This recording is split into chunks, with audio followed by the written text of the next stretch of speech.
This is MTO battery here. We're going to take a snap-on CTB5172 and show you how to install our CTB5172 DIY core. So to remove this, you're just going to take and push up with two thumbs on the red part till it slides out. And then you can take an object like a pen or something and just push down a little bit there so you can pull this out.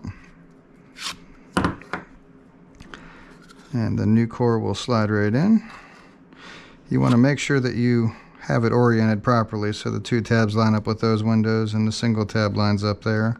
You do not want to have to pull this out because you could bend the tabs or potentially rip the thermal sensor that's on the back, but you should push it up the whole way. You want to make sure the tabs are fully engaged up into the windows.